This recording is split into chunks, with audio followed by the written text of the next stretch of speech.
Yes, hello. Good morning everyone. At welcome po sa ating church. It's the first Sunday of December. At maraming salamat po for joining us once again para po sa ating mga online viewers. We welcome you. This is Solution Grace Church. At salamat po dahil tayo ay muling nagsama-sama para papurihan at i-enjoy po ang presensya ng Panginoon sa ating pananambahan ngayong umaga po ito. So, batiin po natin ating mga kasama. Good morning and eksaktong 22 araw na lamang po ay sasapit na ang Kapaskuhan. So talagang damang-dama na po natin ang simoy ng aircon kasi Pasko na eh. So once again, this is Solution Grace Church at gusto nating batiin ating mga online viewers. Sayang mas masarap sana makapiling po namin kayo on-site. Pero gayon pa man ay salamat po for joining us today. At my name is Laverne Duhot. At gusto ko po kayong imbitahan every Sunday at 9:30 tayo po ay may church dito sa Las Piñas. At mamaya naman po alas 3 ng hapon, kami po ay lilipad patungo sa Caloocan dahil tayo po ay may pananambahan doon kasama ng ating mga kapatiran sa Caloocan. At ngayon po umaga pong ito, purihin ang Panginoon. Salamat sa Praise and Worship team for leading us sa Praise and Worship, of course. And napakarami pong pagpapala ng Diyos sa atin. Just last Friday evening, we just launched our newest single, Christmas single po ito. Title po nito ay Liwanag. Napakinggan natin last Friday at 7 in the evening. Salamat po sa awiting ito na isinulat ni Pastor Jerome at saka ni Sister Kai at siya. At medyo na-delay po kami. Dapat ang original plan was i-launch po ito ng madaling araw ng Friday. Pero we were not able to do yung final mixing po nito. Kinapos kami ng oras ni Aves kasi mabilisan ang recording nito. But salamat pa rin sa Panginoon. Ito po ay available na sa Spotify, sa saan pa ba, Kuya? Apple Music at sa lahat ng mga digital platforms gaya ng YouTube. So pwede niyo pong enjoy yung ating song na ito na inawit sa atin ng Solution Worship. At once again, this is entitled Liwanag kasi ito pong kailangan natin liwanag sa nagdidilim na mundong ito. Amen. So please, ano bang tamang term doon? Kasi before, usually we say, get a copy. Pero ngayon, hindi na, Stream. Paki-stream na po yung ating song. So, ito po ay hatid sa inyo ng Solution Worship. Bagong awitin at talaga naman mapapagpala kayo sa ganda ng mensahe nito. And next month, which is of course 2024, ilo-launch naman natin yung kanta ni Ate Amel. Yan. At binabati natin si Ate Amel. Siya ay saan ba siya? Sri Lanka. Yan. And of course, si Sister Nenet. Sila po yung magkasama doon. Hello mga kapatid. And see you soon. Sino yun? Si Baba. Nagbibinata si Baba. Yan. So, mga kapatid, sa lahat po na mga nasa labas ng Pilipinas, well, good morning, good afternoon, and good evening ang aming pagbati. At sa buong Pilipinas naman ang pagbati natin, isang mapagpalang umaga. At ngayong umaga pong ito ay talagang excited po ako na ibahagi po ito sa atin.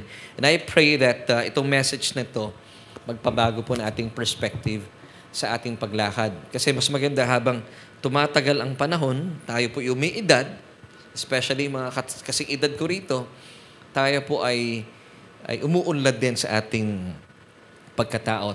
Bilang mga mananampalataya, tayo lumalago sa ating pagkakilala sa Diyos. Pag sinabi natin lumalago sa pananampalataya, lalo tayong nagkakaroon ng karunungan o ng wisdom sa ating pagkakilala sa Diyos at sa mga tinapos na gawa ni Kristo. But before we move on po sa ating mga pag-uusapan, I'd like to invite you to pray with me. Ipanalangin po natin ating mga pag-uusapan. Father, once again, we thank you.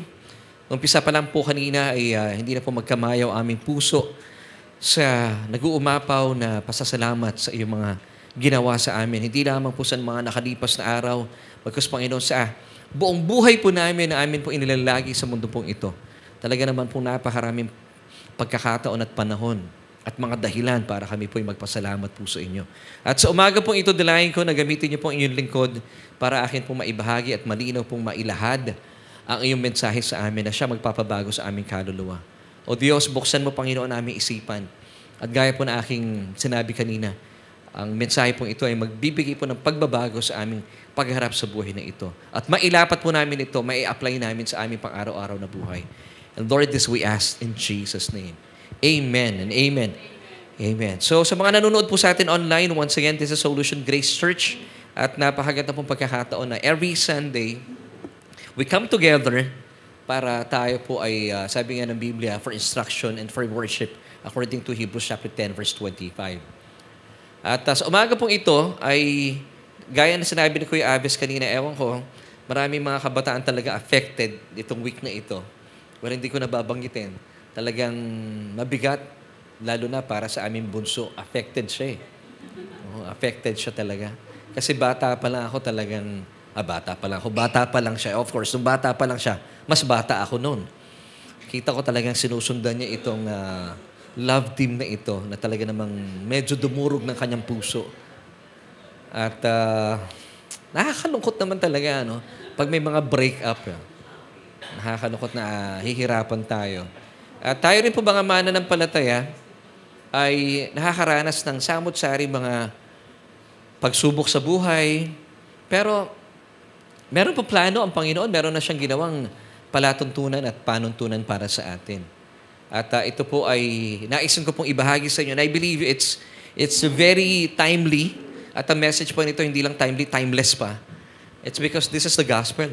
So ang gospel po, timeless pong message ang gospel. And at the same time, very timely. So sa mga kapatid po natin sa ngayon na tila dumaraan din po sa mga pagsubok ng buhay, I believe this message is for you. So itag nyo na po yung inyong mga kaibigan, mga kakilala at mga mahal sa buhay na dumaraan sa pagsubok sa buhay. Ngayon, ang ating pong pag-uusapan ay binigyan ko po ng isang makasaysayang titulo na sinasabi ng iba na, is it possible na maranasan po ito ng isang mananampalataya? For the unbelievers, it's not possible. But for the believers, this is possible. So ito po, ibinigyan ko po na title na Living a Carefree Life. Pwede bang makita natin dito sa screen, mga kapatid? Living a Carefree Life. Pag sinabi natin carefree, talaga namang ligtas po sa anumang mga mababagsik na alalahanin ng buhay. Amen. And that's why ito po ay, kagaya na sinabi ko kanina, it's very timely. At ang message pong ito, it's timeless because, alam niyo po ba, in John 14:27, Jesus, before po siyang ilagay sa krus ng Kalbaryo, He has given His disciples, and of course, that message is also for us, and He bequeathed yung kanyang peace, yung kanyang shalom. So isipin nyo, ito pong ating Panginoong Hesukristo, gaya po ng mga taong nasa deathbed. Ano po yung mga iniiwan niya sa mga mahal niya sa buhay? Yung mga bagay na valuable, precious. Yung iba natin mga kakilala, marahil ang mga lolo't lola po natin, iniiwan sa atin yung kanilang mga kotse, bahay. Bakit? Believing na napaka-precious po ng mga bagay na ito, dahil mahal niyang kanyang iiwanan, ayaw niyang maiwanan na sila po ay magdurusa. Now, bago po mamatay ang Panginoong Jesus sa krus ng Kalbaryo, in John 14:27, alam niyo iniwan ng Panginoon sa atin yung kanyang kapayapaan. Kasi He believes, and still believes until today, na ang kapayapaan po ang pinakakinakailangan ng tao. Kung ito po ay commodity, ito po sa tingin ko ang bestseller sa 7-Eleven, sa Alphamart, sa All Day, sa SM, supermarket. But I've got good news for you. Hindi na po kailangan bilhin ng kapayapaan. Ito po ay sadyang iniwan at inilaan na po sa atin ng Panginoon. All you have to do is just receive it. So ang atin pong topic for today, living a carefree life, is it possible? Yes, I believe. Para po sa mga mananampalataya, but for the unbelievers, hindi po ito pwedeng maranasan ng mga unbelievers. Amen?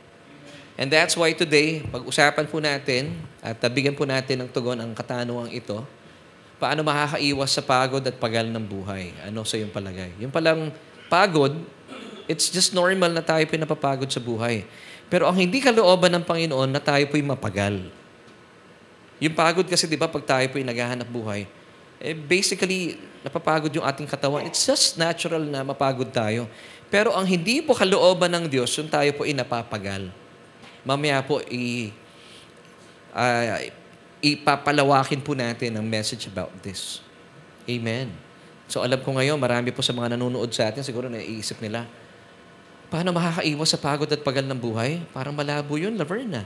Alam niyo po sa panahon natin sa ngayon, pansin ko lang, gaya po na sinabi ko kanina, 22 days na lang bago sumapit ang Kapaskuhan. At damang-daman na po natin ang malamig na simoy ng aircon dito sa ating church. Kasi sa labas ng church, ang init pa rin, ano? Parang, isipin mo, parang di December.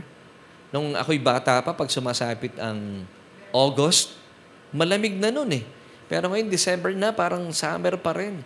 So isipin nyo kung ganito, medyo mainit ang December, gaano pa kaya kainit ang pagsapit ng Marso? Baka sobrang init na po nito. Pero alam niyo po, nakakalungkot na katotohanan. Ang dami po mga tao sa ngayon, including believers, are so busy with so many things. Nakikita ko sa Facebook Live na talaga namang nagtatanungan sila with their pastors. And I pray na hindi niyo po ito itatanong sa akin. Kasi po, ang Pasko, it falls on a Monday. Di ba? Monday po ang Pasko. So, ang Sunday, yun ang bisperas ng Pasko. Ngayon, nagtatanong po yung maraming mga mananampalataya, Pastor, meron ba tayong church sa Sunday? Bisperas ng Pasko. Now, ang ironic po dito, ang hindi ko maintindihan, Jesus is the reason for the season. And yet, ang tao po abala, hindi doon sa celebrant, kundi doon sa celebration.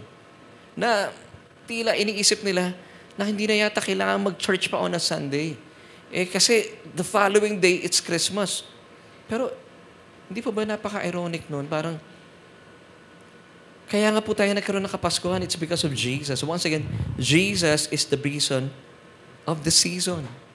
Dito po sa ating church, sabi ko nga po kay Mrs. kahapon, kahit konti lang po tayo, we will celebrate Jesus' birthday on a Sunday. Sa bisperas ng Kapaskuhan. Amen. Kasi yun naman po talaga ang layunin natin, di ba? Hindi po tayo mag-focus doon sa celebration. We have to focus on the celebrant himself, who is Jesus. Pastor, kasi alam mo na pag ganyang panahon, it's family day. Yun na nga, maganda po, as you celebrate Christmas, isama natin ang Panginoon because He is the celebrant. Tayo po'y nakikiselebrate lang. So nakikita po natin na parang after the pandemic, parang ang Kapaskuhan ay umaayon na lang sa availability ng mga tao. Kasama na po ng maraming mga Kristiyano sa ngayon. Which is really nakakalungkot isipin, ano? Dahil ang mga tao po ngayon ay sobrang pagod at abala at pagal na pagal sa buhay. So, bakit kaya pagod at maraming tao po ngayon kasama ang mga Kristiyano ay pagal na pagal sa buhay? Ano sa palagay mo? So, ang question natin, paano po tayo makakaiwas sa pagod at pagal ng buhay? Ano sa iyong palagay? Alam niyo, hindi lamang po ang church natin ang nakakaranas after the pandemic. Seemingly, marami po sa mga kapatiran talaga nasanay na po sila sa panonood na lang sa online. Well, wala pong problema sa online. We are providing you online worship services. But I believe, ito pong online na ito ay sa mga kapatiran natin na wala pong kakayahan na pumunta sa church. But if you are capable, meron kang kakayahan na makalakad, makasakay ng jeepney o ng bus para pumunta ng church, why not join us every Sunday? Kasi ang Sunday worship, yung on-site, meron pong tinatawag itong corporate anointing. Iba pagkasama mo yung mga mananampalataya. Amen. At tayo po'y nagpapalakasan. So ngayon po, sa umaga pong ito, ay aalamin natin, bakit kaya marami po mga tao sa ngayon, including sana kaunti lang ng mga mananampalataya, ang pagod at pagal sa buhay. Alam niyo, pangkaraniwang sinasabi nila, di ba, pag tayo po ay nag-i-invite, busy ako eh. Ako ayoko pong ginagamit yung word na busy talaga. Naalala ko, nung bata-bata pa ako, meron pong ibig sabihin daw yung B, U, S, and Y. Alam niyo ibig sabihin ng B, B-U-S-N-Y. Naalala niyo ibig sabihin ng B-U-S-N-Y?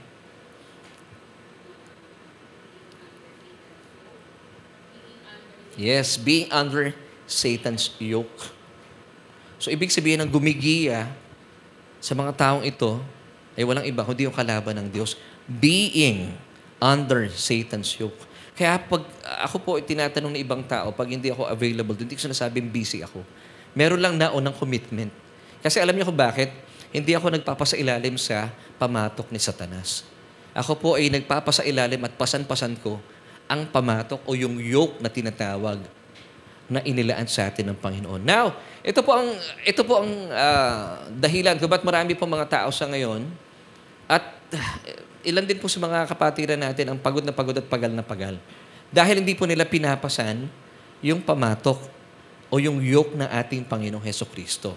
Meron pong paanyaya sa atin ng Panginoon dito in Matthew chapter 11 verses 28 until 29. Basahin po natin. At ang maganda po dito, mismo ito po ay nanggaling sa bibig ng Panginoon. Sa labi po niya, nagmula po ito. Come to me. Kung kayo po ay tired, burned out, or worn out na, this message is for you. All you who labor and are heavily laden, and I will give you rest. Wow, so ang paanyaya ng Panginoon, halina, puntahan niyo ako, dito kayo sa akin, and I will give you rest. Take my yoke upon you and learn from me, for I am gentle and lowly in heart, and you will find rest for your souls. Alam niyo kung bakit po pagod na pagod ang mga katawan natin at bakit pagal na pagal? It's because pagod na pagod at pagal na pagal din po ating mga kaluluwa. Because we are so busy with so many things. Ang dami nating iniisip na apektuhan pa kayo ng breakup ng talaga namang mga kilala mga personalities sa show business. O talagang, oh Lord, sabi ng iba, bigat na bigat talaga mga tao. Naalala ko nung kapanahunan ng aking ate nung naghiwalay din itong mga sikat na artista, si Gabi at saka si Sharon. Hindi ko alam kung kasing tindi ba nito ang nararamdaman ng mga kabataan sa ngayon. Kasi ako nung araw naman, hindi naman, siyempre, bilang kalalakihan, hindi ko masyado naintindihan yun. Pero yung ate ko kasi fan niya si Gabi Concepcion. Talagang, ramdam ko, talagang nasaktan ng ate ko noon eh. At mami ko naman noon, fan ni Sharon Cuneta. So, ang daming isipin, no? So, pag apektado pala yung ating mga kaluluwa, affected na, automatic yung ating mga physical body. Now, sabi ng Panginoon, take my yoke upon you and learn it from me, for I am gentle and lowly in heart, and you will find rest for your souls. Now, if you have noticed, sabi ng Panginoong Hesukristo, kung gusto mong mamahinga, if you are tired, burned out, worn out, sabi niya, come to me, anak, at papahigain ka dito sa aking inihandang kama. Yung ba'y sinabi ng Panginoon in this passage? Matthew 11, verse 29? No. Ano po, ang sagot po, bakit maraming tao napapagal sa ngayon? Because many believers nowadays, hindi po nila pinapasan yung pamatok. Alam niyo po yung pamatok? Yung yoke ng ating Panginoon. Now, nakakita na po kayo ng pamatok? Hindi po ito, although nailalagay ito sa may batok ng mga hayop, pero ito po yung pamatok. Yoke po ito. Now, let me give you this picture. Alam ko naganda si Kuya Aves eh. Now, take my yoke upon you and learn from me. So, ang gusto ng Panginoon, para hindi tayo mapagal. Kasi yung pagod, normal yun eh. Nararanasan natin eh. But for us to live a life to live a carefree life, anong kulang natin? Dahil hindi po natin pinapasan yung yoke, yung pamatok. Kasi nga, di ba, maraming tao sa ngayon, they are so busy being under Satan's yoke. So may yoke din sa Satan. So dalawang bagay lang po ito eh. Anong pasan mo? Yung yoke ni Satan o yung yoke ng ating Panginoon? Kung kayo po ay so busy with so many things, maybe pasan-pasan po ninyo ang yoke ng kalaban. Kaya hindi po kayo magkanda o gaga. Kaya pagka tayo po iniyayaya, talagang wala kang schedule for the Lord. Nakakalungkot po iyon. Now, nakakita na po kayo ng yoke. Ganito po ang ibig sabihin ng yoke. A wooden crosspiece that is fastened over the necks of two animals and attached to the plow or cart that they are to pull. So for example, dalawang kalabaw po ito. Ito yung nilalagay sa kanila. Nilalagay sa batok. At meron pong senior na nakalabaw at nandun yung kanyang junior. Pag kumilos itong si senior, kumanan, walang magagawa si junior, kakanan din siya. So, ibig sabihin, ang gumigiya po dito, yung senior nakalabaw. So, in our context, sabi ni Jesus, if you take my yoke upon you, you will find rest. So, kung hindi po natin pinapasan ang yoke ng ating Panginoon Hesukristo, ibig sabihin, hindi po tayo sumasang-ayon sa Kanya. Alam niyo po, this is a form of unbelief. As if you're telling Jesus, Lord, mas maganda kasi yung sistema ko eh. Hindi ko na kailangang pasanin pa yung yoke mo. Pero si Jesus po, kung makikita nyo, hindi po siya yung tipo ng Diyos na ipipilit sa inyo ang kanyang plano o mabuting kalooban. Hindi po gagawin ng Panginoon yon. Because as a free moral agent, ito po para din sa mga nakikinig sa atin, nanonood sa atin. Napakabuti po ng Panginoon. He already has given us free will. So anong ginagawa ng Panginoon? According to Deuteronomy 30 verse 19, bibigyan po tayo ng Diyos ng mga choices to choose from. Sabi ng talata, choose between life and death, blessing and cursing. Now, hindi po natatapos dito ang Panginoon. Of course, bibigyan kanya ng mga choices para pagpilian. Kasi nga, meron tayong free will para ma-exercise natin at makapili tayo. But He will give you recommendation. Sabi pa nung talata still, Deuteronomy 30 verse 19, therefore choose life. At pag pinili mo ang life, sabi ng Panginoon, if you choose life, therefore choose life so that you and your descendants may live.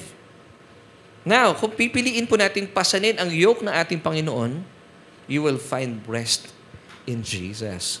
Amen and amen. Come to me, all you who labor and are heavy laden, and I will give you rest. So it's up to you. Kung kayo po ipupunta sa Panginoon, pag pagod na po kayo, or pagal na po kayo. Alam mo, ang napansin ko sa maraming Pilipino, mga machismo eh. Alam mo yung mga machismo? Titiisin ko to. Kaya ko to. Oh, may pagka-martir. Yung tipong, kasi nga, papanood natin siguro ng teleserye. Nakikita natin na nananagumpay yung mga bida, pero naghihirap pa sila. Mga kapatid, ang tunay na buhay po kay Kristo, hindi mo na kailangan magdusa pa. Hindi mo kailangan maging machismo. Ibang pakiramdam mo titiisin ko ito para managumpay ako sa buhay. Hindi po. Meron na pong nagtagumpay at meron na nagtiis para sa iyo. Ang ating Panginoong Hesukristo. Ang tawag po doon, divine exchange. Siya na po ang nagdusa para sa atin. Para hindi na po tayo magpaka-machismo sa buhay natin. Amen. All you have to do, come to Jesus. Kayo po mga burnout, tired, or kayo po ay talaga namang, Pastor, broken ako ngayon eh. Yes, come to Him. And, sabi ng Panginoon, I will give you rest. Pero pag hindi po kayo pumunta sa Panginoon, hindi po tayo makakatanggap ng Kanya mismong kapayapaan. And by the way, ang paanyaya po ng Panginoon dito, if you will take His yoke upon your shoulders, magaan po itong Kanyang yoke. Hindi po ito mabigat. According to Matthew 11:30. Sabi pa ng Panginoon dito, for my yoke is easy and my burden is light. So, ang Kanyang pamatok ay easy and light and easy. Hindi mabigat. Isipin niyo po ito Maraming mga tao sa ngayon walang wisdom. Sa totoo lang, ang bigat po ng yoke ng kalaban ni Satanas. Pero maraming tao sa ngayon, mas gusto po itong buhatin. Kaya po pagod na pagod po sila. But once again, Jesus is telling us, kapag binuhot mo yung aking yoke, yung aking pamatok, my yoke is so easy and my burden is light. Hindi po ito magiging pabigat sa ating mga buhay. Now, bakit po kaya marami pong mga tao sa ngayon ang pagod at pagal na pagal, including some Christians. Sana po some lang, hindi marami. Now, the answer po kasi, hindi po nila pinapasan yung pamatok o yung yoke na ino-offer ng Panginoon sa kanila. Why? Maybe, sinasabi po nila sa Panginoon, Panginoon, may sarili akong sistema. As if you're telling Jesus, Lord, hindi ko na kailangan yan. Mas maganda yung aking panuntunan sa buhay. Nakita niyo po yung mga tao kagaya natin, minsan ang yabang natin. Lord, as if tinasabi mo sa Panginoon, I don't need to take your yoke, Panginoon, kasi meron akong sariling plano sa buhay. At alam ko mas maganda itong plano ko sa buhay ko. At ayaw po natin magpasailalim at magpaturo sa Kanya because sabi pa ng Panginoon dito, if you'll go back to Matthew 11:28 till 29, "Come to me, all you who labor and are heavy laden, and I will give you rest. Take my yoke upon you and learn from me." So ibig sabihin, maganda po, kapag pinasan po natin ang pamatok na ating Panginoon, alam niyo po, mararanasan po natin yung tinatawag dito na the enforced rhythms of grace. Yung bang kumikilos ka na very smooth. You know why? Dahil ang naggumigiya po sa atin ang banal na Espiritu. Napapansin niyo po ba pag tayo po yung nag-anoint, ginagamit po natin yung langis. Bakit langis? It's a type, it's a picture of the Holy Spirit. Kagaya palimbawa yung pong pintuan. Di ba minsan ang pintuan pag matagal na, yung mga bisagra nito lumalangit-ngit. Anong nilalagay po natin? Oil. Ngayon sa buhay po natin, pag wala ang Holy Spirit, magaspang po yung kilos natin. Pero kapag tayo po, we take up the yoke of Jesus Christ at tayo po yung nagpapaturo sa Kanya, believing na bawat kilos po natin, naroon po ang presensya ng banal na Espiritu. Wala pong langit-ngit. Smooth po lahat ng transactions natin. Now, gusto niyo po ba smooth po yung ating transactions? Amen! Mas mahirap yung kumikilos sa kada kilos mo, lumalangit-ngit yung buto mo din. Minsan, pag buto mo, maano rin eh. Wala na yung mga tubig. Di ba sa mga joints natin, pag wala na rin yung mga tubig, lumalangit-ngit na. But praise God, pag pinasan po natin ang yoke o yung pamatok ng Panginoon, believing na tayo po is Spirit-led, lahat ng ating mga decisions, yung mga langit-lit na yun, pinapawi po ito ng banal na Espiritu. Dumudulas ang lahat ng ating mga transaction. Gumagaan. Now, paano pong sistema? Ang pinakasimpleng admonition po ng Panginoon sa atin, if you take His yoke upon your shoulders, kasi dito natin nilalagay yun you will find rest in Him. But yung first admonition na dapat po natin isagawa, learn from me. Mainam po na tayo po nag-aaral ng salita ng Panginoon. So you have to make a decision. Yes, Lord, papasanin ko po yung yoke na yan kasi ayoko ng yoke ni Satanas. Magiging busy po kayo doon if you're under the yoke of Satan. Pero pag sinuot po natin, inilagay natin, pinasan po natin itong pamatok ng Panginoon, yung kanyang first admonition is this, learn from me, for I am gentle and lowly in heart, and you will find rest for your souls. So kapag tayo po ay nagpaturo sa Kanya, ibig sabihin, kayo po ay bukas ang kaluluwa para magpaturo sa Panginoon, you will find rest for your souls. Pag nagkaroon po ng kapahinga na ating kaluluwa dahil tayo po ay nakikinig ng salita ng Panginoon, nahuhugasan, lumilinis. Amen? Kasi pag sapit po ng Lunes na naman dudumi na naman yung ating kaluluwa. Pagdating natin sa church, nalilinisan po ito ng tubig na kanyang salita. Now, pag napapahinga po yung ating mga kaluluwa, anong nangyayari po sa ating mga katawan? Nawawala yung langit-ngit. Dahil tayo po ay ginagabayan na ng banal na Espiritu. Now, yung admonition po dito ng Panginoon, let's go back to verse 29. Learn from me. Dito po sumasali ang maraming mananampalataya kung bakit po nararanasan nila ang kapaguran at sobrang kapagalan sa buhay. Ito po yung first admonition sa verse na ito. Learn from me. Paano po tayo matututo? Makinig kayo na aking salita. Matuto kayo mula sa akin.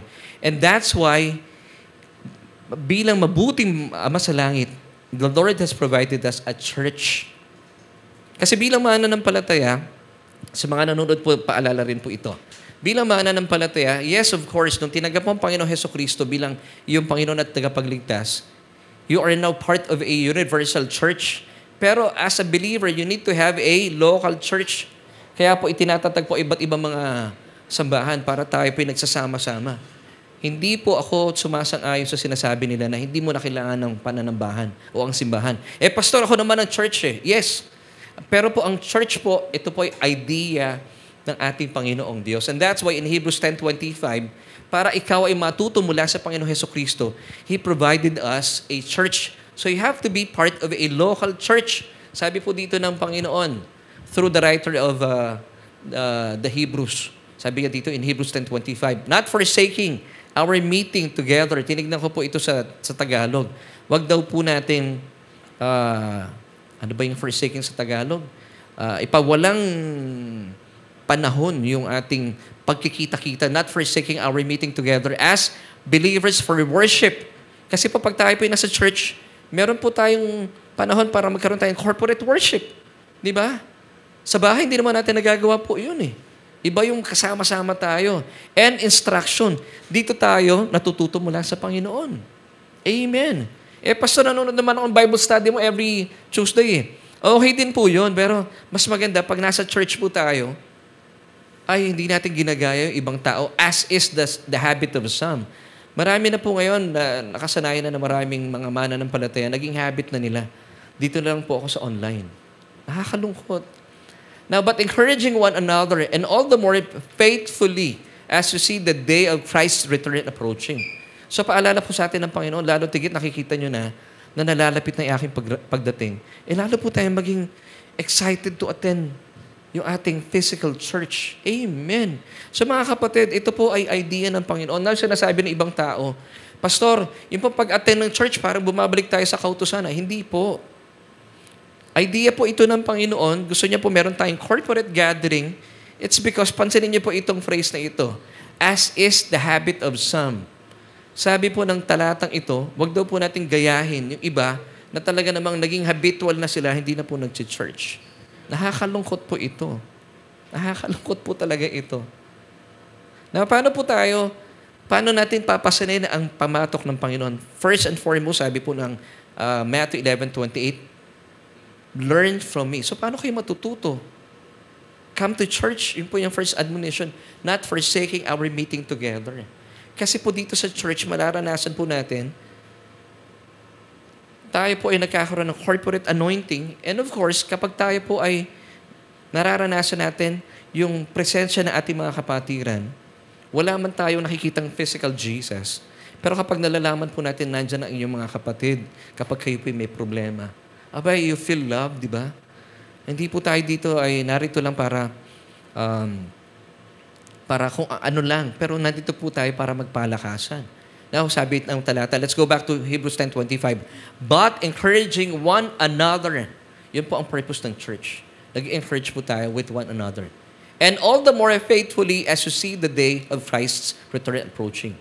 So wag po natin gayahin yung iba as is the habit of some na hindi na po talaga pumupunta sa church. Even though they are capable to come to church. Nakakalungkot po, mga kapatid. Sayang. So, sabi ng mundo, pag may problema ang tao, pag napapagod sila, basta gawin mo lang. Paano yung pag hindi ka nakakapag-church? Wala ka nalalaman, hindi ka natututo mula sa Panginoon. Hindi po ba? Amen? Amen. Totoo po ito.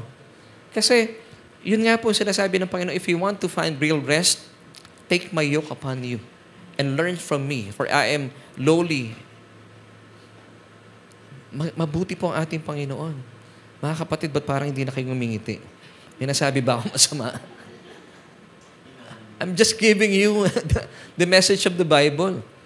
Sabi ng Panginoon, take my yoke. Pero pag hindi po natin pinapasa ng yoke ng Panginoon, ano po sinasabi natin sa Panginoon? Lord, hindi man natin rektang sinasabi, no? Pero in essence, parang sinasabi natin, Lord, may mas maganda akong plano sa buhay ko. So, ibig sabihin, ayaw natin magpasakop sa Panginoon. Ayaw natin magpaturo. And that's why Christians at large today ay sobrang pagod at pagal na pagal. Ano po yung una napapagod sa kanila? Sa mga mananampalataya, wala na pong problema sa kanilang espiritu. Born again na po ito eh. Ang kanilang espiritu po, nananahan ang banal na espiritu. Pero ano po napapagod? Yung kanilang kaluluwa. Bakit po kaya? Hindi po kasi sila nahuhugasan ng tubig ng salita ng Diyos.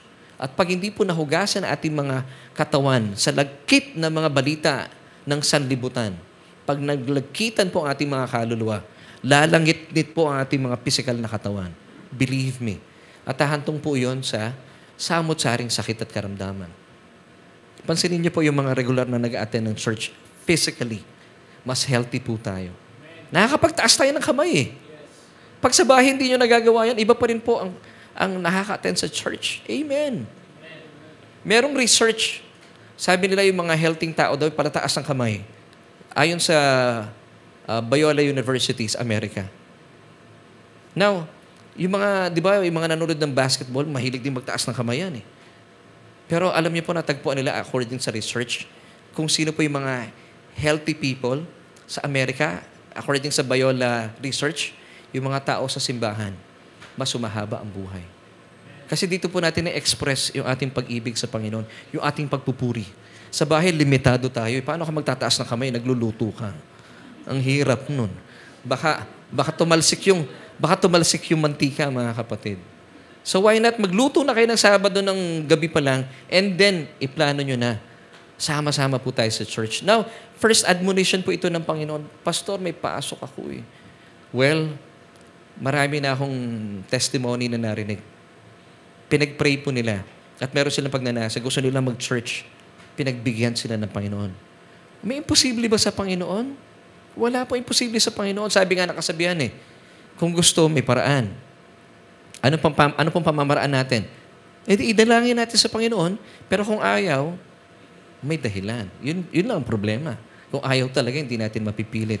Pero sayang, ang purpose po natin is to have a lifestyle that is carefree. Pag sinabi natin carefree, hindi po tayo nag-aalala sa buhay. Now, meron bang pagkakataon sa buhay natin na maging carefree po tayo? Yes! Kasi meron pong napakagandang paalala po sa atin ang Panginoon Hesukristo nung siya po ay nagbibigay ng mensahe sa bundok. Ito po yung Sermon on the Mount. It's found in Matthew chapter 6. Basahin po natin at matuto tayo dito. Okay, dito na tayo sa Matthew chapter 6. Verse 25 until, I think 28 po ito. Until 31. Pero dito muna tayo sa verse 25. Sabi ng Panginoon, galing po ito sa mga labi ng Panginoon. Amen. Therefore, I say to you, do not worry about life, what you will eat or what you will drink, nor about your body, what you will put on. Is not life more than food and the body more than clothing? Alam niyo po, since malapit na po ang Pasko, it's fast approaching, napakatalino po ng Diyos. Sabi ng Panginoon dito, do not worry about life. Now, kung kayo po yung nag-worry sa inyong buhay, you are not in agreement with the Word of God. Sabi ng Panginoon, huwag kang matakot sa buhay. Huwag kang maging abala. Huwag kang mangarag sa buhay. Now, can qualify po dito ng Panginoon yung mga kinatatakutan ng mga tao sa buhay. Alam niyo po kung ano-ano po ito. Isa-isahin natin. Do not worry about your life. Una, what you will eat. Lalo na kapaskuhan, pinoproblema maraming tao. Pastor, hindi ako makaka-church, maghahanda pa ako ng pagkain. Sobras po silang abala sa pagkain. Mas mahalaga po, let's celebrate the celebrant, who is Jesus Himself. Ano pong ikalawang problema ng tao? What you will drink. Siyempre nga naman, mahirap naman kumain, hindi ka umiinom. Mabilauhan ka. And then the third problem is, Pasko. Anong problema na ito pag Pasko? Kailangan ko ng bagong damit. What you will put on. Wow, ang galing ng Panginoon. Noon pa man, ito na pala ang problema ng mga tao. Samantalang nung araw, di ba, yung itsura po ng mga damit nila, yung parang bala-bala na kung saan-saan, nakapalupot. Ngayon, iba na eh. Di ba? Kita niyo naman yung forma ni Brother Gio. Daig pa mga celebrity. Amen. Pero nakaitim kayo ngayon, ha? Nakaitim kayo ngayon, ha? Pasok sa color coding, ha? Nakaka-relate. Now, therefore, I say to you, do not worry about your life. Alam niyo po, nakakatuwa lang. Siguro nasanay lang ako, no? Nung ako po'y bata pa. Pinalaki ako ng mga magulang ko, especially ng mami ko. Hindi po big deal sa akin na pag birthday ko, may handa. Hindi ako nahihirapan doon. Hanggang sa umidad na ako, pag birthday ko, walang handa, may handa, walang problema. At ito rin po ay binigay ko sa akin mga anak. Ang mahalaga, sabi nga ng nanay ko sa akin, ang mahalaga buhay ka, malusog ka. Pumasok sa isipan ko yun. Of course, no, kung kayo naman po may kakayahang maghanda, walang problema doon. Pero kung wala pong panghanda, huwag po nating i-pressure ang ating mga sarili. Mas mahalaga po ang buhay. Amen? At pag birthday ko po nung araw din, hanggang ngayon naman, nag-celebrate pa na ako ng birthday, hindi po big deal sa akin na may bago akong damit. Praise God at salamat sa nanay ko. Pinalaki akong ganun. Hindi po ugali namin na pag birthday mo, dapat may bago ka ring damit. Sabi ng nanay ko sa akin, mas mahalaga, malusog ang iyong katawan. It's true. Now, minsan po kaya tayo nahihirapan sa mga anak natin Kasi ganun din yung ugali natin. Spoiled din tayo nung bata tayo. Now, na-transfer natin sa mga anak natin. Yung mga anak po namin, by the grace of God, pinagmamalaki kong biyaya ng Panginoon. Siguro nga, nakalakihan ko. Pag birthday ni Aves, birthday ni Arian, pag may budget, kakain. Pero hindi po big deal talaga. Pero of course, it's our joy bilang mga magulang. Pinaglalaanan namin ng panahon yun, pero sinasabi namin sa kanila na hindi dapat kayo magtatampo kung wala tayong panghanda. Kung wala talaga eh. Yung iba po, kaya nahihirapan sa buhay, alam niyo kung bakit? Anong problema nila? Bukod sa may problema sila, walang pera panghanda, namumroblema sila kung anong sasabihin ng ibang tao. Yun na ang problema. Pero sabi ng Panginoon, do not worry about your life.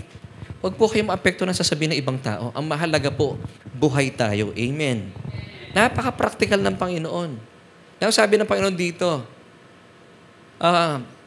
is life more than food and the body more than the clothing? Nakadamit nga ng branded na damit. Pero gaya kayo ni Solomon. Hindi healthy ang katawan. Si Solomon po maaga namatay. Alam niyo kung ba't siya maaga namatay? It's because hindi po niya pinasan yung mga admonitions ng Diyos sa kanya. Nung siya po ay nagkaroon po ng maraming mga asawa, doon na siya napahiwalay sa Panginoon. Kasi iba-iba po yung sinasamba ng kanyang mga napangasawa. Alam niyo po ba kung gaano karami asawa ni Solomon? 700 plus 300 concubines. Alam niyo kung bakit po umigsi ang buhay ni Solomon? Ang dami niyang biyenan. Isang biyenan lang, mahirap na eh. 1,000 pa. Ligtas ka doon, Bob. Kaya hahaba buhay mo. Di ba? So, yun po, si Solomon, actually, siya pong pinakamayamang tao. But when he came to realize na anything under the sun, wala siyang benefit. Kasi naranasan niya lahat eh. And then, kaya po niya naisulat yung Ecclesiastes. Now, tayo po bilang mga mananampalataya, huwag kayong tumingin sa mga bagay under the sun. Dapat tayo tumitingin above the sun. Nandun po yung ating resources, which is found in Jesus Himself. Kaya nga po, kapag tayo po, we have Jesus in us, sabi ng Panginoon, talaga, you've got it all for you. Daig pa natin ng SM. Nasa iyo na ang lahat. Daig pa natin sa Daniel Padilla. Amen. Kaya pala sabi ng Panginoon, do not worry about your life. Kaya po kayo nag-worry kasi yung sasabihin ng mga kapitbahay ninyo. Minsan nga, nung dati mga Pasko, pag dumarating kami sa bahay namin, lahat po ng bahay ng mga kapitbahay namin, ang ilaw, ganda. Pagdating mo sa amin, walang ilaw. Sabi ko, minsan wala na kami panahon talaga makapag-ayos. Or minsan talaga, wala kami ilaw. Pero sabi na lang namin, mahalaga, buhay, nag-iilaw ang kapaskuhan sa ating mga puso. Di ba?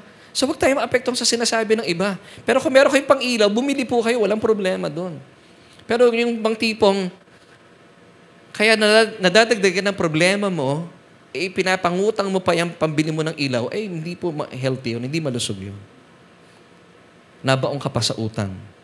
Pastor, may home credit naman. Mataas po ang patong niyan. Mababaong ka talaga sa utang. See? And that's why Jesus is telling us, do not worry about your life. Basahin po natin, tuloy pa natin. Look at the birds of the air, for they neither sow nor reap nor gather into barns. Yet, your heavenly Father feeds them. Are you not of more value than they? Wala pa po ako nakakausap na ibon na talaga nagre-reklamo. At wala pa ako nakakausap na ibon na sila po ay nagutom at pumalya sa pagkain. Amen. So, saan tayo hinahalin tulad ng Panginoon?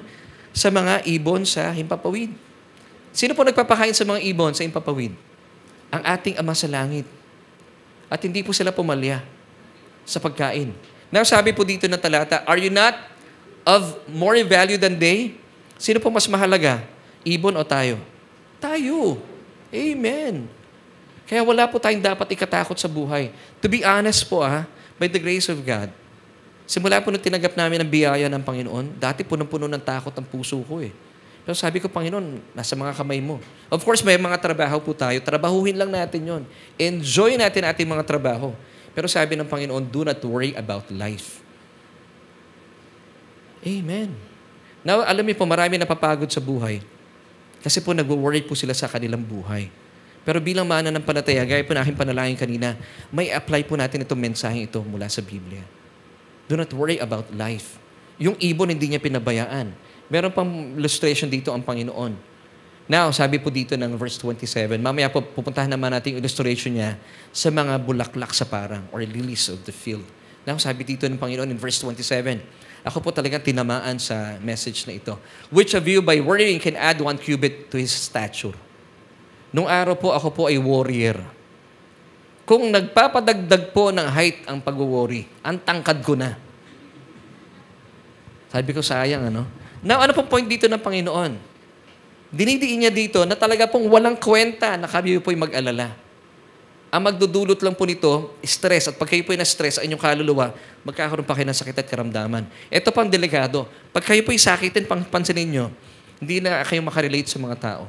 Nalilimitahan tayo. Hindi na tayo makasmile. Hindi na tayo makapagbarkadahan. Why? Meron ka nararamdaman na mabigat sa iyong katawan. Now, kaya pala sabi ng Panginoon, babalik na naman siya, do not worry about your life. Huwag mong problemahin ang iyong pagkain, ang iyong iinumin, ang iyong mga susuotin. Ang pinakamahalaga, buhay po tayo. At ang ating mga katawan ay malusog. Papayag ba kayo? Sinusuotan po ninyo, branded ang iyong mga damit, pero yung katawan naman ninyo, nahaagnas. It doesn't make sense. Marami nga kayong pagkain, pero hindi naman po kayo healthy on the inside. Actually, ang delikado nga po dito, to be honest na, kaya pala sabi ng Panginoon, huwag kayong mag-alala about food. Alam niyo po, pag kayo po'y kain ng kain, huwag na kayong titingin sa paligid niyo. Ito pa nga nagdadala sa atin sa maraming karamdaman. Hindi po ba? Amen? Ang dami natin nababalitaan, kaagad na mamatay. Alam niyo kung bakit? They have the luxury na bumili ng mga gusto nilang pagkain. Pero tayo po walang masyadong pambili ng pagkain. Pansinin niyo, mas healthy pa tayo. Amen and amen. Parang wala nag-amen. Minsan, mas okay pa yung simple lang kinakain eh. Di ba? So, kaya pala sabi ng Panginoon, huwag ka matakot dyan. Now, ito pang isang illustration ng Panginoon in verse 28. So, why do you worry about clothing? Consider the lilies of the field, how they grow. They neither toil nor spin.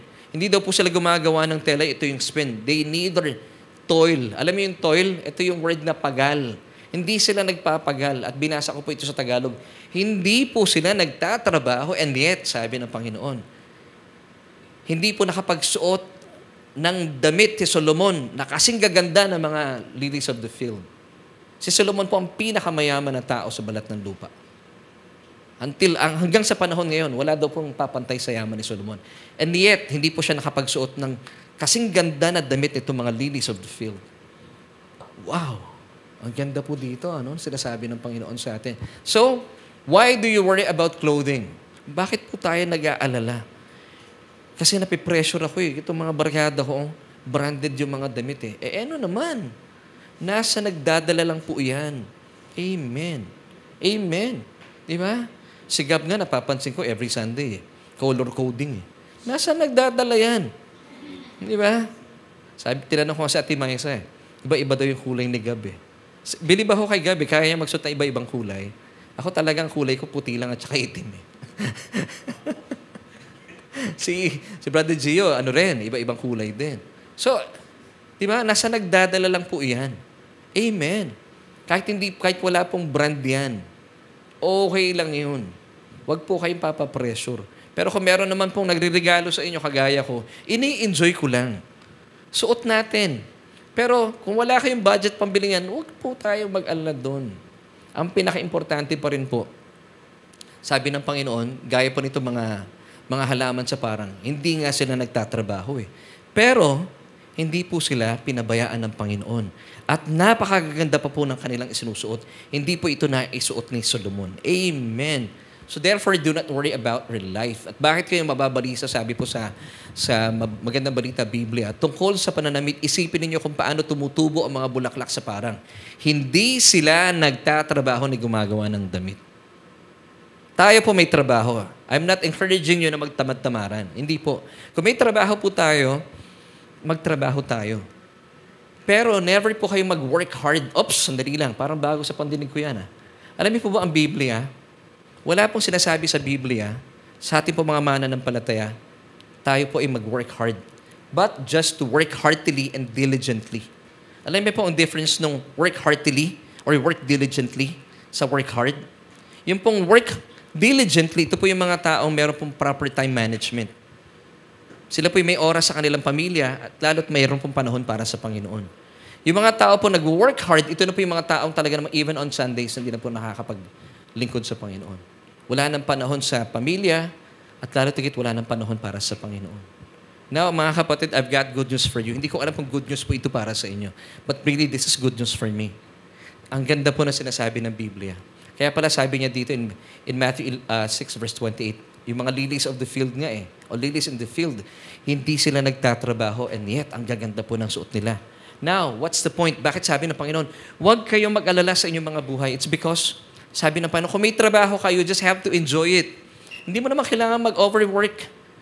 Hindi mo na kailangan magdagdag pa ng shift mo. Kung anong binigay sa'yo, enjoy mo lang yon. Pastor, kailangan ko mag-work hard. Ito po ang mensaheng ibinigay sa atin ng mundo. You just have to work hard. Pag sumikapan mo yan, dapat kayod marino ka. Alam nyo, nakakalungkot na dapat sana, sabi ng Biblia in Romans chapter 12 verse 2, do not be conformed to this world, but be it transformed. Ang kausap po dito ng may akda ng Roma, ang kausap po dito ni Apostol Pablo, tayong mga mananampalataya. And do not be conformed to this world, but be transformed by the renewing of the mind. But the sad truth is, imbes na tayo pa mag-influence sa mga unbelievers, na-influence tayo ng mundo. Na, sabi ng mundo, you have to work hard. Sa mundo po, mga tao sa mundo, they have to work hard kasi wala silang katulong. Tayo po, we have the Holy Spirit indwelling our born-again spirit. Kaya po, ang sabi ng Biblia sa atin, you just have to work diligently. Meron proper time management, may oras ka sa pamilya mo, at lalo tigit meron kang panahon sa Panginoon. Yung mga tao po sa mundo, sila po ay busy. Why? Because they are being under the Satan's yoke. Pero tayo po mananampalataya, kung pinapasan po ninyo ang yoke o pamatok ng Panginoon, hindi po kailangan mag-work hard. Kaya nga po, inadapt po ito ng ilang mananampalataya. At nailalapat nila ito sa spirituality nila. Anong sinasabi nila? Pag simpleng problema, you just have to pray. Pag may mabigat na problema, anong sinasabi ng mga pastor? You have to pray hard. Meron bang pray hard? So kung may pray hard, dapat may pray soft. Alam niyo po, walang pray hard. Pag sinabi mo pray hard, kanino yung hard sa atin? Alam niyo kung bakit po effective ang panalangin natin? Hindi po dahil sa hardness ng prayer po natin. It's because we ask, yung ating prayer, ina-ask po natin, sa kanino pangalan? It's through the name of Jesus Christ. Kaya po siya nagiging effective.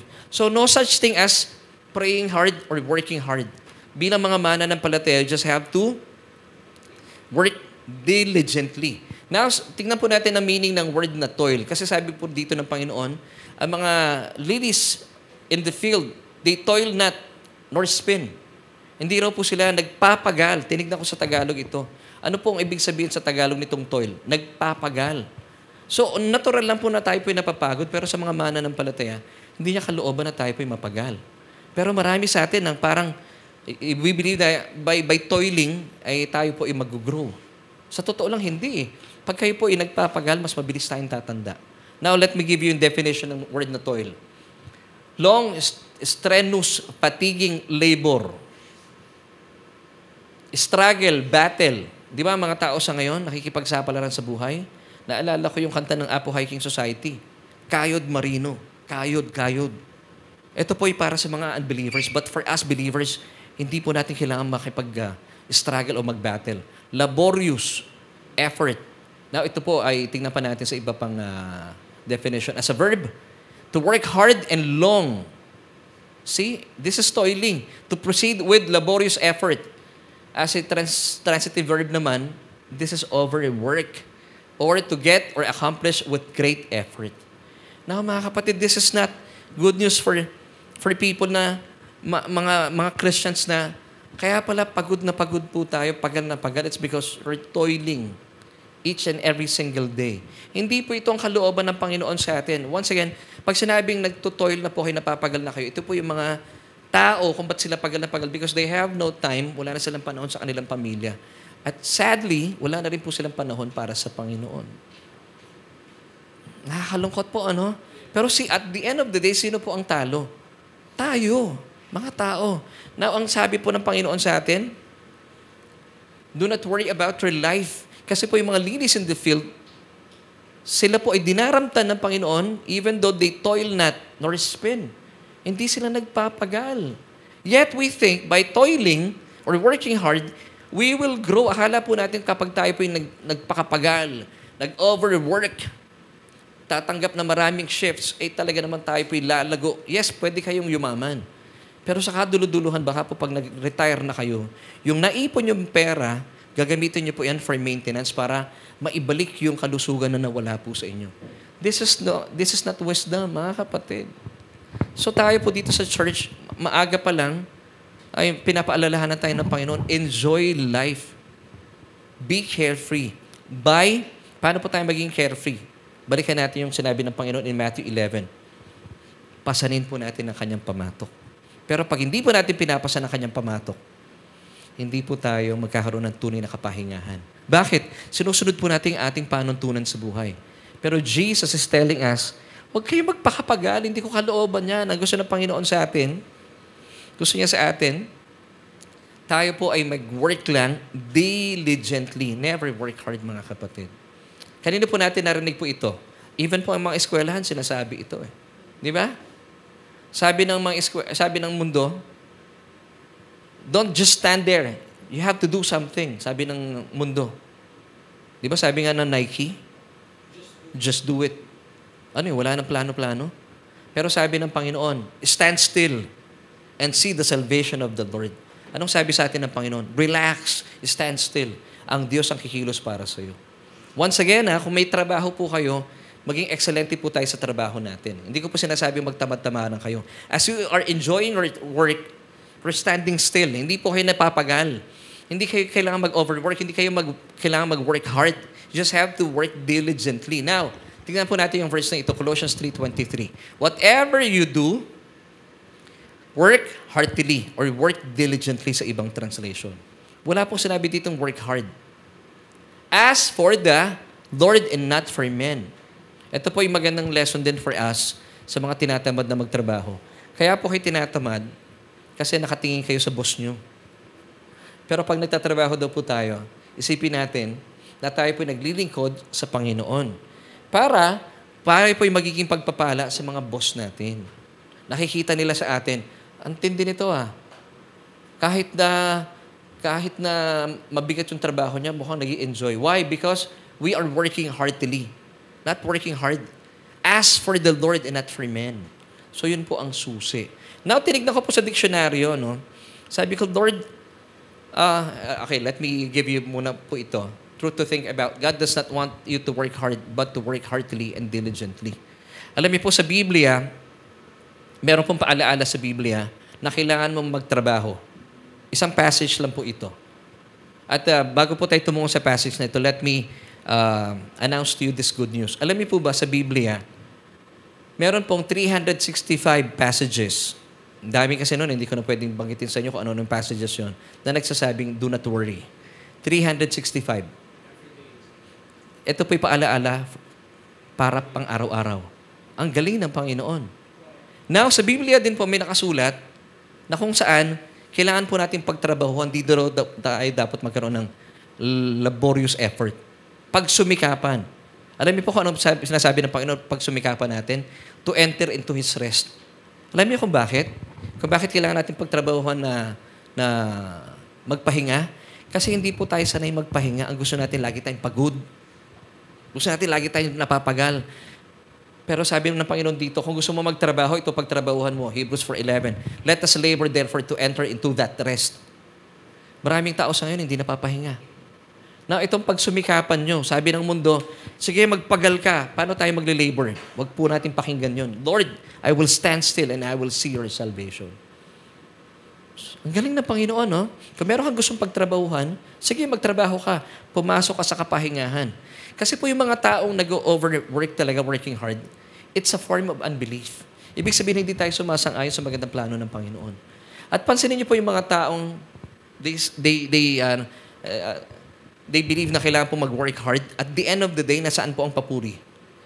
Pag sila po yung nagkakamal na maraming pera. At the end of the day, sino pinapapurihan? Sarili nila. Now, sabi ng pag dumating po yung kanilang mga kikitain, ay pinagpaguran ko yan . Kaya at the end of the day, sila na nagyayabang. Pero kapag tayo po'y sumasang-ayon, pinapasan po natin ang pamatok ng Panginoon, nag-i-enjoy lang tayo sa buhay, nag-a-agree tayo sa Kanya, sabi niya, huwag kang mag-worry sa buhay mo. You just have to enjoy your work. Work diligently. At the end of the day, pag kayo po ay nagkaroon po ng maraming mga rewards sa inyong trabaho, ano po nangyayari sa atin? Kanino natin binibigay ang papuri? Sa sarili natin? Sa Diyos. Amen. Kasi naniniwala tayo na kahit na simple lang yung ginagawa mo, nagtatrabaho ka na may kagalakan. Pero ang dami mga blessings, ito po ay favor sa atin ng Panginoon. Amen. Tingnan niyo pa po yung mga talatang ito. Proverbs 10 verse 4, Poor is he who works with a negligent and idle hand, but the hand of the diligent makes him rich. So tayo po, ang gusto lang ng Panginoon sa atin, you have to be a diligent worker. Ano po yung mga diligent worker? Ito po yung may mga oras, pero silang proper time management. Na kaya po nilang lagyan po ng panahon ang Sunday, na talagang Sunday, it's for the Lord. Amen. Amen. Na kung kayo po may pasok, why not ask the Lord about it? Sasagutin po kayo ng Panginoon. Wala pong imposible sa Panginoon, di ba? Kung gusto natin, alam ko si Kuya Eman, isa yan sa mga nagpatotoo. Sabi niya, Lord, bigyan mo ako ng panahon para makapag-church. Ang hindi lang niya napag-pray, buong Sunday sana, bakante siya. After church, may pasok So, pwede natin pag-pray. Amen? Pwede. So, tingnan po natin, ano po ang definition ng word na diligent? Careful and persistent work or effort. So, ito po ay maingat. Hindi po ito mga bara-barabay. Kasi po, pag kayo po ay overwork na, nawawala na po yung proper disposition natin sa ating buhay. Pero yung mga diligent na tao, may tamang pagsasaayos ng kanilang oras yan. Ito yung mga taong may oras para sa kanyang pamilya at may panahon para sa Panginoon. Amen.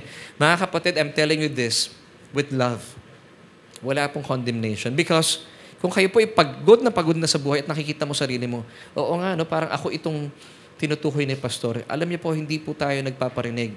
Ito po ay mensahe ng Diyos para sa atin. Lalo tigit, ang dami po mga tao sa ngayon pagal na pagal. Kung kayo po ay isa sa mga ito, maybe it's about time for you to decide, Lord, ayoko nang mapagod. Ayoko mag-work hard. I just want to work heartily or diligently. Amen and amen. So, diligence, in Proverbs 10 verse 4, kanina yung binasa natin, it's not about working hard or slagging, na halos wala ka ng panahon sa iyong pamilya. Gusto ng Panginoon, may tama tayong disposisyon. Kahit mga estudyante nag-aaral, you have to find time for your family. Amen. Lalo tigit sa Panginoon.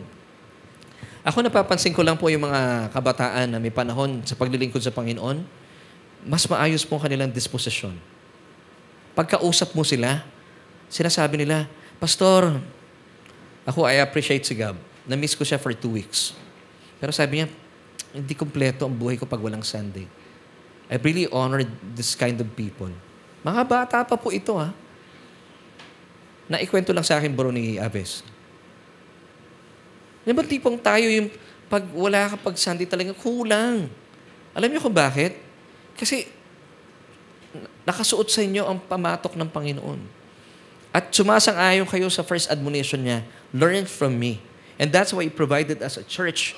Pero kung hindi po niyo pinupuntahan, sayang naman.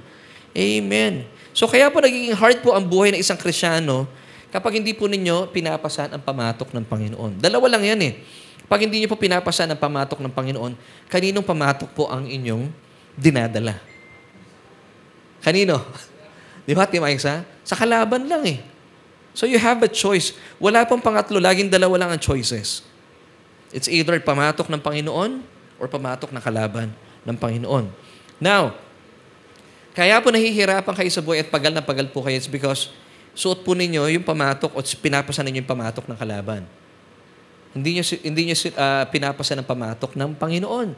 Now, in essence, sinasabi nyo sa Panginoon, Lord, mukhang mabigat yung pamatok mo Pero sabi ng Panginoon in Matthew 11:30, For my yoke is easy and my burden is light.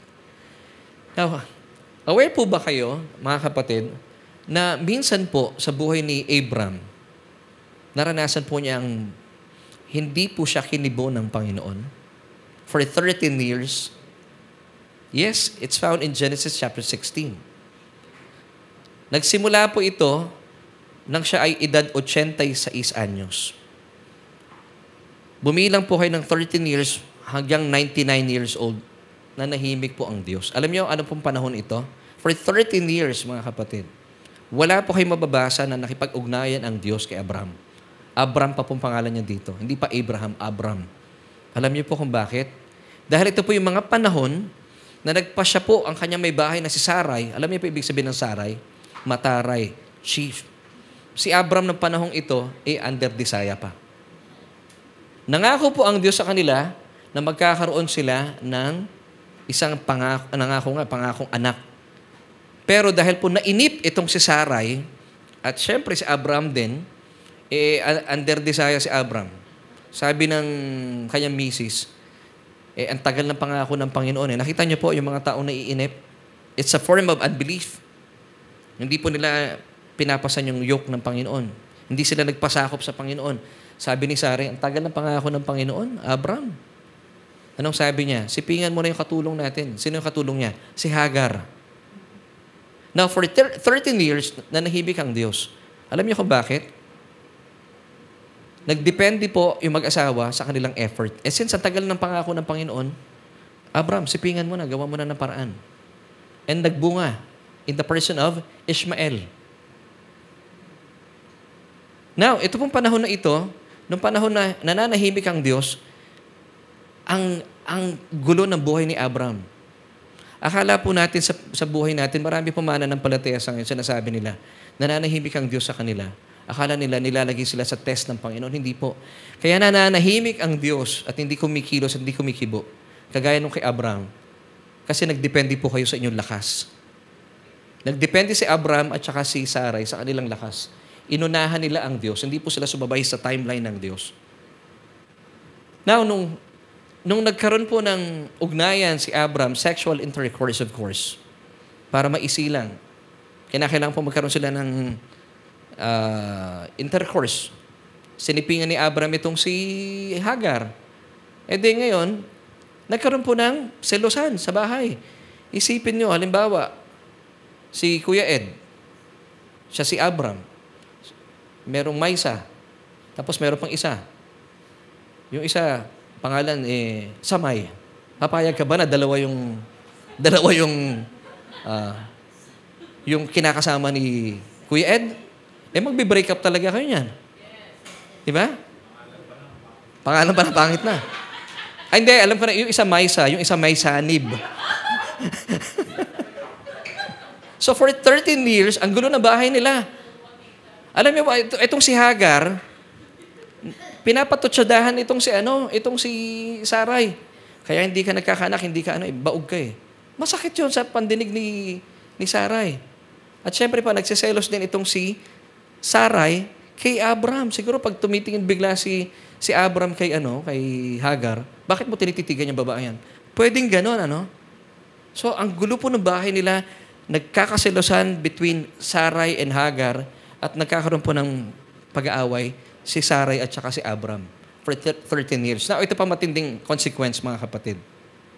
Dahil po nagmadali sila, sinipingan ni Abram itong si Hagar, lumabas itong si Ishmael. And from Ishmael, lumabas ang mga Arabo. Na hanggang sa panahon natin sa ngayon, consequence, nagiging problema ng Israel. See? Alam niyo po ba si Ishmael, ang tanda niya kay Isaac, 15 years? Pinipersecute ni Ishmael si Isaac. Sanggol si Isaac, binubuli ni Ishmael. Kaya nga po nagpasya ang Panginoon through Sarah na siya dito, palayasin sa kanilang tahanan si Hagar at saka si Ishmael. Now, it's a picture of law and grace. 15 years po ang tanda ni Ishmael kay Isaac. Alam niyo po ba, sa panahon ni Moses, bumilang ka ng 1,500 years, dumating po si Jesus. Grace. Wow. So nakita niyo po, going back po dito, yung repercussion na nangyari, consequence. Kung hindi nagmadali si Sarah at saka si Abram, dahil nainip po sila, ang pagiging mainipin po, it's a form of unbelief. Lord, ang tagal mo, ako na lang kikilos. It's a form of unbelief. May consequences po yan. Naalala niyo po yung sinabi kong verse kanina? Sabi ng Panginoon, choose life, blessing, cursing, life, death. Therefore, choose life. Why? So that you and your descendants may live. Now, ano pong pinili dito ni Abraham? Kung bakit po nanahimik ang Diyos? Bakit nanahimik ang Diyos? Ba't di siya kumilos? Hindi na niya kailangan kumilos, may kumikilos na eh. So, what's the lesson? Nananahimik po ang Diyos, hindi siya kumikilos, pag kilos ka ng kilos. Kasi hindi ka sumasabay sa giya niya. Pero pag tayo po pinapasa natin ng kanyang yoke, pag sabi ng Panginoon, kakanan ako, sasabay lang tayo. Pag kumaliwa siya, sumabay lang tayo. Naalala ko yung kantang Tsuper ng Buhay. Diba? Siya ang tsuper ng buhay, dito ka sumakay, gasolina mo, panghabang buhay. Pag siya nag-drive sa'yo at pinahintulutan mo ang Diyos na gumiya at magmaneho sa iyong buhay, hindi po kayo magkakamali. Hindi ka mapapagal. Kaya nga po ako nagpapasalamat ako, bagaman wala po kaming sasakyan, wala kaming kotse. Pero pag umupo na kami ng bus ng misis ko, may ibang nagda-drive, hindi ako napapagod. Nakakarating kami sa aming destinasyon. Pag nag-grab kami, di ba? Walang pagal. Alam niyo kung bakit? Sa atin po mga mananampalataya, kapag suot po natin ang yoke o yung pamatok ng Panginoon, bahala na po ang Panginoon. Siya na po ang gigiya sa atin. At tinitiyak ko po sa inyo, hindi po darating ang panahon na hindi kayo kikibuin ng Panginoon, gaya po ni Abraham. Now, maganda po dito, natapos na po yung pagiging silent ng Diyos sa kanya. Pagdating ng 99 years old, na-discover ni Abraham, at dito po yung naging Abraham na siya, na-discover niya, Lord, 99 na ako, wala na akong kakayahan na gumawa pa ng baby. Sabi ng Panginoon, in 2 Corinthians 12 verse 9, for my strength is made perfect in weakness. Dito na po nagpakilala ang Panginoon at kinilala ni Abraham na ang Diyos hindi lang mighty God. Pag mighty God po kasi, ibig sabihin, ganito po yan eh. Pag sinasabi mo, pagkakilala mo lang sa Diyos ay mighty God, Lord, meron akong tatrabahin, 50% galing sa akin, 50% galing sa iyo. Hindi po dumating ang anak nilang si Isaac, ni Sarah. Pero nung nagkaroon po ng pagkakataon in Genesis chapter 17, nagpakilala na po ang Diyos kay Abraham. At kinilala rin po niya ang Diyos bilang, hindi lang mighty God, bilang Almighty God. Pag sinabing Almighty God, Lord, 0% me, wala akong kakayahan, 100% you, dumating na po si Isaac. Nagkaroon na po sila uli na ugnayan ng Panginoon. Because if you believe, if you accept the fact that in your weakness, God's strength is made perfect, ay, dun po talaga, kikilos po ang Diyos. Kung gusto niyo pong kumilos ang Diyos sa buhay ninyo, mamahinga lang po tayo. Isuot lamang po natin, pasanin lamang po natin ang kanyang yoke para hindi po tayo mapagal. Amen. Ako po sinasabi ko rin kay Avios, pag siya po yung nagpipraise and worship dito, anak, you do your part. Mag-practice ka sa bahay. Pagdating mo dito, mag-rehearse na kayo. And then, pag maayos ang rehearsal nyo, nila Gab, nila Arya, nila Jetro, kasama na iyong praise and worship team, pansinin mo, nagre-rest ka lang habang kumakanta ka. Bakit? Nag-i-enjoy po kayo. Kaya nga po ang tawag po sa pagtugtog sa English, nagpi-play ka ng instrument. Bakit play? Hindi siya work, play. Ibig sabihin, nag-i-enjoy ka. Di mo, nakikita nyo si Gab pag pumapalo. Nag-i-enjoy lang siya, nagpi-play lang siya. Pag nagigitara ka, you're playing the guitar. Hindi naman sinasabing you're working the guitar. Di ba? Why? Because you're doing yung binigay sa'yo ng Panginoon at pag nandun ka na, nagre-rest ka na lang, nag-i-enjoy ka na lang. So, ganun din po tayo. Pag ang Diyos ang gumigiya sa atin, hindi po tayo magkakamali. So, ang pagiging diligent po ay para sa mga mananampalataya. It's not for you. It's not the phrase work hard. It's not for us believers. Ito po ay para sa mga tao sa mundo. Bakit? Yung mga tao sa mundo, they have to work hard talaga. Wala po silang banal na spirito in them eh. Pero tayo, we have the Holy Spirit indwelling our spirit. So ano pong kailangan lang natin gawin? Work heartily or work diligently. Ibig sabihin, kaya po ninyo magplano ng oras. So you still have time for your family. And of course, lalo tigit, meron kayong panahon para sa Panginoon. Amen. Alam niyo po, the moment po kasi na you depend on your efforts, gaya po ni Abraham, talagang hindi kikibo ang Diyos.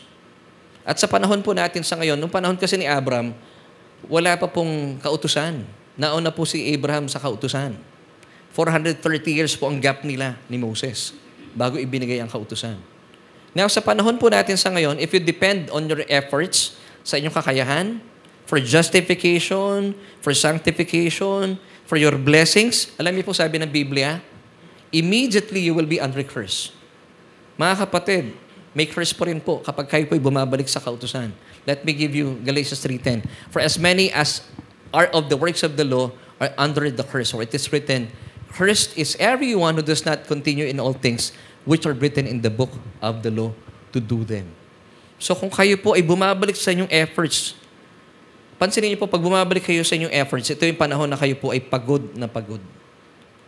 Napapagod po kayo, mapapagal kayo. Ibang tipong, bakit ako mabilis ma-disappoint, mabilis ako ma-depress, mabilis ako malungkot?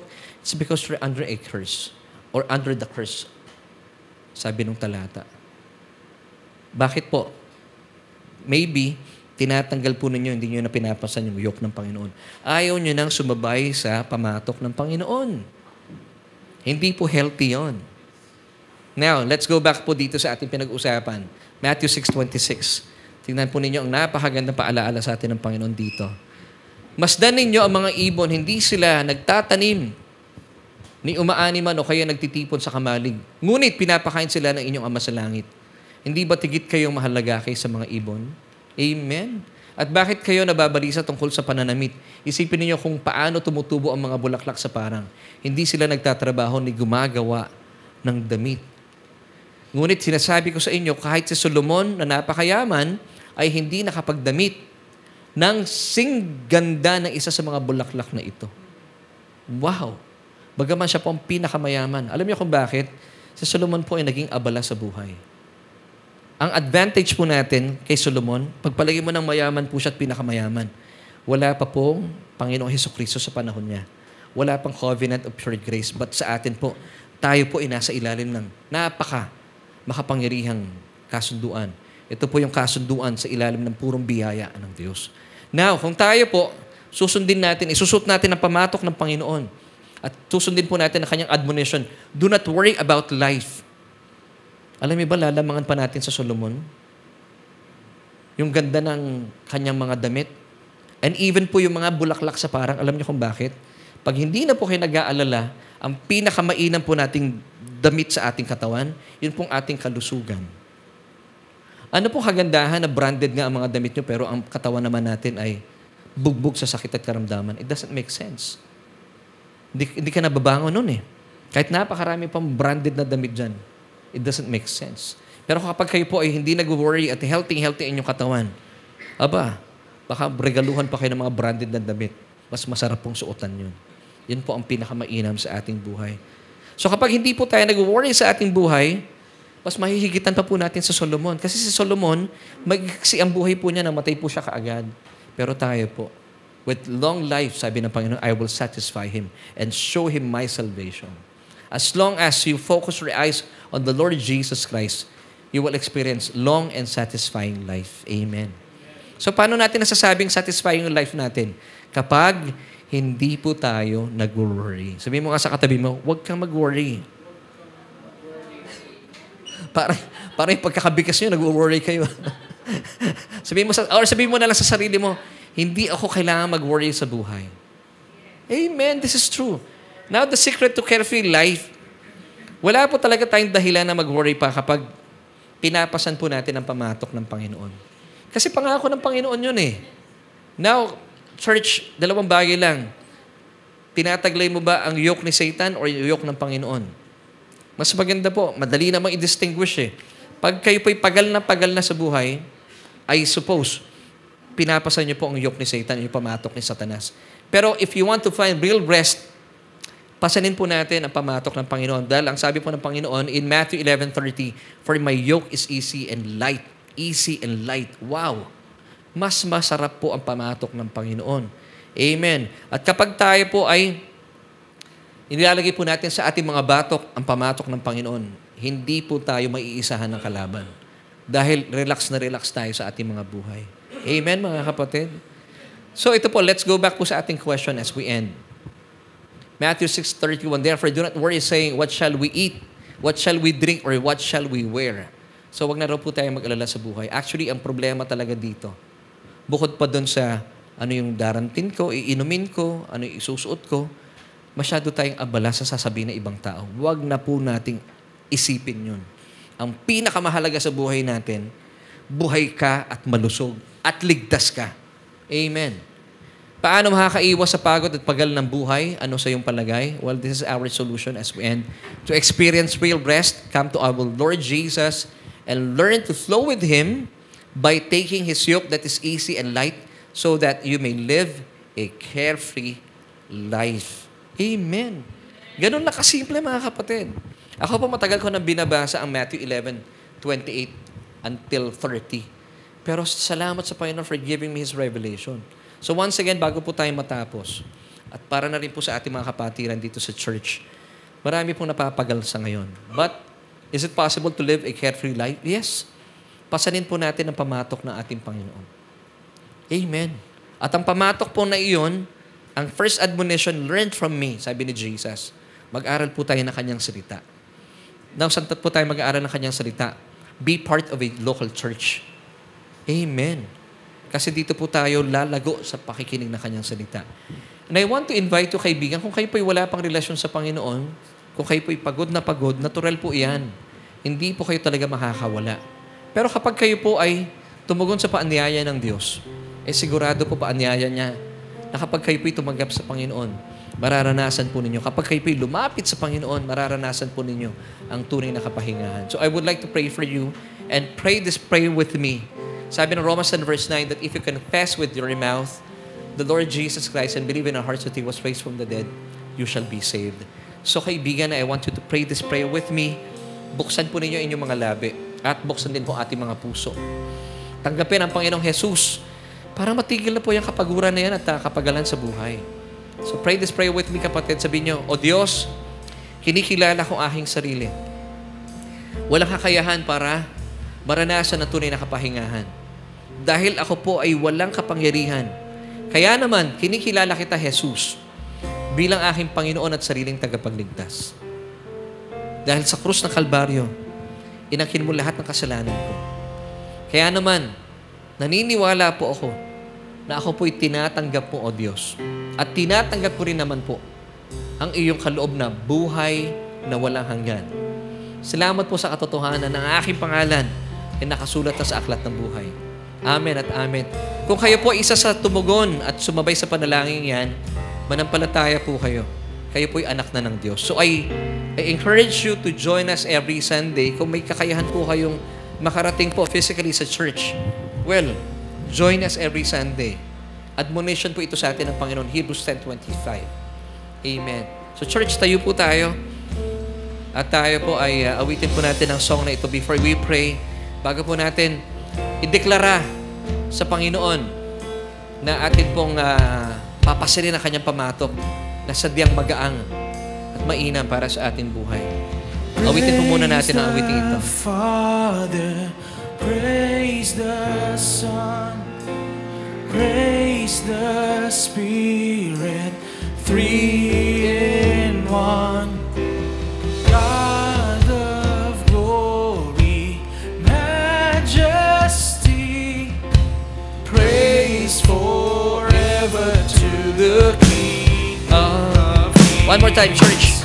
Praise the Father, praise the Son, praise the Spirit, three in one. God of glory, majesty, praise forever to the King of Kings. Alam niyo po mga kapatid, talaga pong marapat po nating papurihan ng Diyos. Dahil napakainam po talaga na tayo po ay maglagi sa tahanan ng Panginoon. Dahil po sa tahanan ng Panginoon, hinuhugasan po niya yung ating mga kaluluwa mula sa ating mga kinagis ng mga ipinakain sa ating katuruan ng mundo. Sabi ng mundo, you have to work hard. Pero hindi po ito sinasabi ng Biblia. Now, ito po ay para sa mga unbelievers. Kaya po sila ay talaga namang kinakain po ng panahon nila ang kanilang buhay. At Maari po itong humantong sa pagkakasira-sira ng kanilang pamilya. Pero napakabuti ng Diyos, kaibigan, at mga kapatid dito po sa church. Ang naisin po lang ng Panginoon sa atin, hindi po to work hard, but to work diligently. Masinop. Dapat masinop lang po tayo. Because gusto po niya, habang kayo po'y umuunlad sa inyo at nagiging progresibo sa inyong mga hanap buhay, hindi po ito nakaka-apekto sa inyong pamilya at lalo tigit sa inyong pakikipag-ugnayan sa Panginoon. Balanse, ika nga. Ito po ang pagiging masinop. So kaibigan, I would like to invite you, to encourage you na make a decision. Dalawang bagay lamang po ang pamatok sa mundong ito. Pamatok ng kalaban ng Panginoon, ang ilalagay po ninyo sa inyong mga batok, o pamatok mismo ng Panginoon, na kung saan sabi ng Panginoon ang pamatok po niya ay magaan. At kapag ito po ay ating pinasan, makakamit po natin ang tunay na kapayapaan at kapahingahan. So, it's your choice. But, gaya pa po ng sinasabi ng Panginoon, choose life. Piliin po natin ang pamatok ng Panginoon para hindi na po tayo mapagal. So, I would like to pray for you. Idalangin din po natin kung kayo po pagal na, ibang tipong affected na po inyong buhay, ang inyong pakikipagrelasyon sa inyong pamilya, sa inyong asawa, sa inyong mga anak, and even sa inyong mga churchmates, sa inyong mga office mates. It's because we're working hard. Tinataglay mo ang pamatok ng kalaban. Pero kaibigan, hindi po itong kalooban ng Panginoon sa atin. He wants you to enjoy life. He wants you not to worry about your life. Huwag mong problemahin ang kakainin mo, iinumin mo o daramtin mo. Ang pinaka-importante po, buhay tayo. Malusog ang ating katawan. At kapag malusog po ang ating buhay at ang ating katawan, malusog din po tayo nakikipag-ugnayan sa ibang tao. At bilang mananampalataya, nagiging kagamit-gamit po tayo ng Panginoon para ibahagi sa pamamagitan ng ating buhay ang makapangyarihang ebanghelyo ng ating Panginoon Hesukristo. And this is living a carefree life. This is God's will for you, kaibigan, because He loves you. So, I would like to pray for you para maiwasan na po at matigil na po yung kapaguran at kapagalan ng buhay. Panginoon, maraming salamat po for this message. Lord, thank you that we have a God like you, na naisin mo po, Panginoon, para sa amin na mabuhay kami ng isang carefree life, na buhay na hindi po natatakot o nangangarag sa aming pang-araw-araw na pamumuhay, na buhay na nagtataglay, Panginoon, ng isang buhay na punong-puno ng kulay, na wala pong takot, hindi kami natatakot na harapin ang buhay namin. Dahil hindi kami natatakot kung ano po yung o hindi kami nagiging nag-aalala kung ano yung aming kakainin mamaya, ano yung aming iinumin, aming daramtin. Lord, provided na po ito lahat sa krus ng Kalbaryo. But Lord, tinuturuan mo kami na i-appreciate po namin ang buhay na meron po kami sa ngayon. Lord, we thank you for the gift of life. Ito po ang pinakamahalaga. Sabi mo, mas importante po ang buhay kaysa sa pagkain. Mas importante pa ang katawan, malusog na katawan, kaysa sa mga damit. Panginoon, tulungan niyo po kami, maunawaan po namin ang mga katotohanan ito. Nang sa gayon kami po ay mamuhay na isang buhay na puno-puno ng kulay at walang pag-aalala. Dahil Panginoon, nakafocus po aming isipan sa inyo, O Diyos, sa aming Panginoon Hesukristo. Ano man pong kabigatan na nagpapabigat po sa balikat na aming mga kapatiran. Panginoon, ang mensahe pong ito, tulungan niyo po kami sa pangalan ni Jesus sa pamamagitan ng iyong biyaya. Mailapat po namin, magkaroon po ng personal application po ito sa aming buhay. Nang sa gayon, bawat araw sa aming buhay ay hindi po kami nangangarag, hindi kami nagiging abala. Because Panginoon, ini-enjoy po namin ang bawat sandali na aming buhay. Kapiling na aming mga mahal sa buhay din. Kapiling na aming mga churchmates. At Panginoon, sa pamamagitan po nito, na isa sa katuparan po namin ang iyong first admonition, which is to learn from you. Patuloy na mag-aral ng iyong salita. Hindi po kami, hindi po magiging balakid ang mga kaabalahan sa mundo, ang social media. Lord, we will find time to read your word and to study your word. Salamat, Panginoon, for providing us a church, local church, na kung saan dun mo po kami dadalhin para matuto at lumago sa aming pananampalataya. Father, we thank you. Sa ilaman po lahat ng papurit pasasalamat. At Panginoon, anuman po ang mga kaabalahan ng mga kapatirang ito, Panginoon, winawakasan na po namin ito sa pangalan ni Jesus. At kami po ilalakad sa iyong kalooban. Masaya, punong-puno na kapahingahan at may kagalakan. Ngayon at magpakailanman sa pangalan ni Jesus. Lahat po tayo magsabi ng Amen and Amen. Kaibigan, thank you for joining us. Stay blessed. Bye.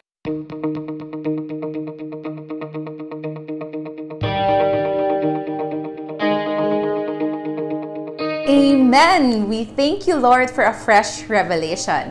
I learned a lot today. How about you? Let us know in the chat kung ano ang favorite part mo sa ating preaching today. Let us continue to honor and worship our Lord Jesus through our giving of tithes and love offering. But let me remind you that your tithes belong to your home church. But if you are new and you consider Solution Grace Church as your home church now, here are the ways on how to give your tithes and love offering. Our details are shown on your screen right now. You can use our account number and simply scan the QR code for our bank details, especially if you are outside the Philippines. Thank you for being a faithful tither and a generous giver. As we prepare to give to the Lord, let us lift our phones and I will pray for you. Heavenly Father, we thank you that we can give to you. In this form of giving our tithes and offering, we honor and worship you. We believe that it is not about us, but you alone. And I declare blessing and favors on us today and in the coming days and weeks. In Jesus' mighty name, amen. Thank you for joining us today on our Sunday online worship celebration. My name is Lace, and we hope to see you next week. Keep this in mind. You are greatly blessed, highly favored, and deeply loved by God.